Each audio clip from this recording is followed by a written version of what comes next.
Two popes, 2 centuries, one name, Leo. But what does this tell us about the newly elected pope?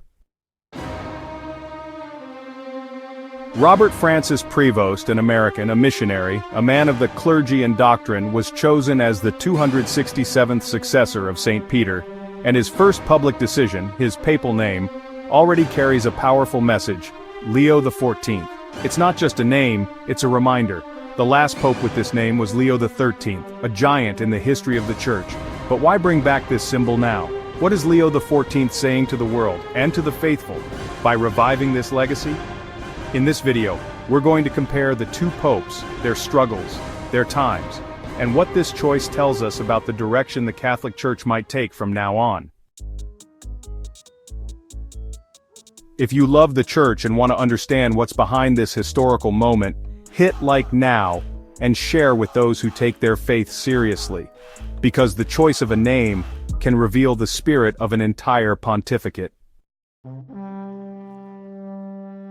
When Leo XIII was elected in 1878, the Church seemed cornered. The Papal States had been taken. The modern world was advancing with secular ideas, opponents inside and outside the Church, and a climate of hostility towards the Catholic faith. It was the end of an era, and many thought it would also be the end of the Church's authority.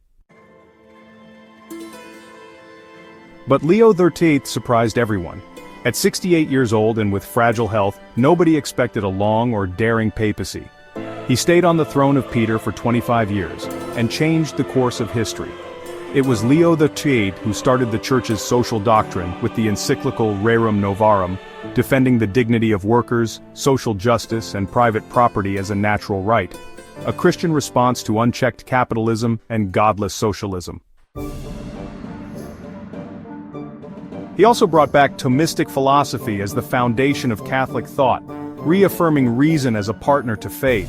He encouraged studying, praying the rosary, devotion to the saints, and he faced modern mistakes with intelligence, courage, and deep thought. He was a pope who didn't back down, but he also didn't yell. A lion who roared with strong words and the heart of a shepherd. And now, Leo XIV brings back this name. Coincidence or a sign? The world had barely taken a breath after the announcement, "We have a pope!" And there was already a clear sign, the chosen name, Leo XIV. Robert Francis Prevost was born in the United States, lived as a missionary in Peru, was bishop in Chiclayo, then called to Rome where he became prefect of the dicastery for the clergy. He knows firsthand the challenges of priestly formation, the moral problems that affect the clergy, and the dilemmas of the Church across all continents. But there's something even more symbolic. Leo XIV is Augustinian, a man of deep spirituality, a friend of the truth, molded by the thought of St. Augustine, who, along with Thomas Aquinas, form the pillars of Catholic thought. This isn't someone who came out of nowhere. His journey reveals a life of service, quiet contemplation, and religious teaching. And now, by choosing a weighty name like Leo, he's not just taking a stand. He's aligning himself with history. The question arises, and it's unavoidable. Will Leo XIV follow in the footsteps of Leo XIII, or will he chart a brand new course, taking the world by surprise? In Church history, no name is chosen by accident, and when a pope takes the name Leo, he knows exactly what he's doing. 13 popes have used this name before, among them Leo I, the Great, who faced Attila the Hun with words and faith. Then, Leo XIII, the thinker of Catholic modernity. In every case, the name Leo has meant courage, strong beliefs, and a willingness to defend the truth, even in tough times. The lion is a symbol of royalty, but also of combat, of nobility, but also of vigilance. It's the animal that roars when the enemy approaches. By choosing this name, Leo XIV is placing himself in a lineage of popes who didn't bow down to the world, but also didn't turn their backs on it. It's a name that carries a mission, and also expectation. Leo XIII's world and Leo XIV's world are different, but also strangely similar. When Leo XIII became pope, the Church had lost the Papal States. Rome was no longer theirs. Governments that didn't care about religion wanted to remove God from public life. Science was used as a weapon against faith, and many thought the church would be crushed by modern times. Leo XIII responded with wisdom. He put faith back at the center of cultural and social discussions. He faced the errors of his time, without shouting but also without giving in. He made Catholic intelligence a stronghold. Now Leo XIV takes charge in the face of a new crisis, a polarized church often torn by internal disputes, a generation abandoning the sacraments, a culture that makes everything relative, even good and evil. And a world that no longer attacks with swords, but with distractions, ideologies, and indifference. Both popes, though 2 centuries apart, face the same fundamental enemy, forgetting God.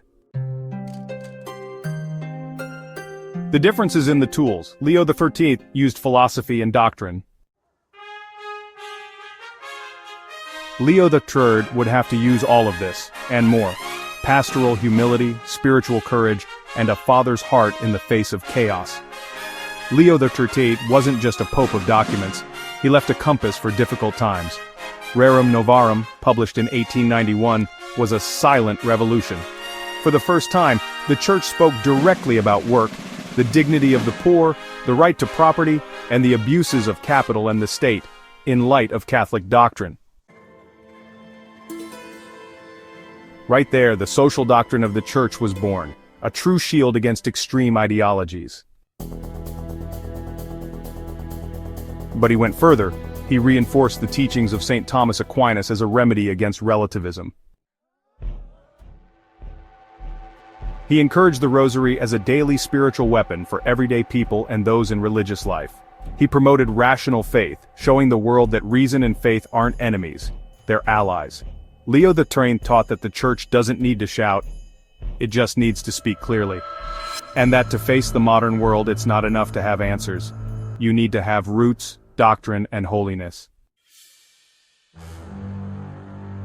Today, the question everyone's asking about the new pope is, will Leo XIV follow this example? Or will he try to answer the current crisis with solutions that ignore the lessons of the past? Leo XIV has barely just begun, but we're already seeing the first hints of what he's like. His speeches so far have been short, to the point, and without catchy slogans. He's been avoiding taking loud stances, but that doesn't mean he's neutral. There's a sense of caution, of listening, a more reserved style, almost thoughtful. But listen up. He quickly appointed new close aides, with a more doctrinal and low-key profile, people with a solid background. This might show he wants to make the core of the church stronger, especially when it comes to training priests. Another symbolic detail. In his first public appearances, Leo XIV emphasized the importance of prayer, silence, and staying true to the gospel. No catchy phrases or attention-grabbing gestures. It seems like he wants to understand how bad the wounds are, before trying to heal them. But the world is watching and many are already asking, will this new pope speak up when he needs to? Or will he be just another silent shepherd in the midst of the noise? Maybe soon he will need to roar. Leo XIII faced a world that was saying God is dead. He answered with reason, faith, and courage, and he reignited Catholic hope in dark times. Leo XIV now takes the same name. It's not just tradition, it's a message. The name he chose is also the weight he decided to carry. Today's world is no less challenging. Faith is ridiculed, values are crumbling, and even within the church, there are deep divisions. But maybe, once again, God is raising up a lion to protect what is eternal. A pope who doesn't run from the truth, a pope who doesn't try to please the world, but a pope who loves humanity so much that he's willing to make them uncomfortable for the sake of their salvation.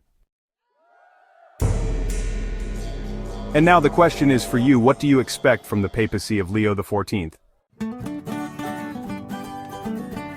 Do you think he'll continue the legacy of Leo XIII, or go in a different direction? Write your comments below. If this video helped you see this moment more clearly, give it a thumbs up and share it with anyone who needs to understand what's happening in the church. And of course, subscribe to the channel, because we'll be following every step of this new papacy with faith, intelligence, and a love for the truth. Do you want to understand the prophecies shaping the future of the world? In the ebook Catholic Prophecies, The Future of the World Revealed, you'll uncover powerful messages from the Bible, saints, and Marian apparitions. Most importantly, you'll see how they connect to the times we are living in.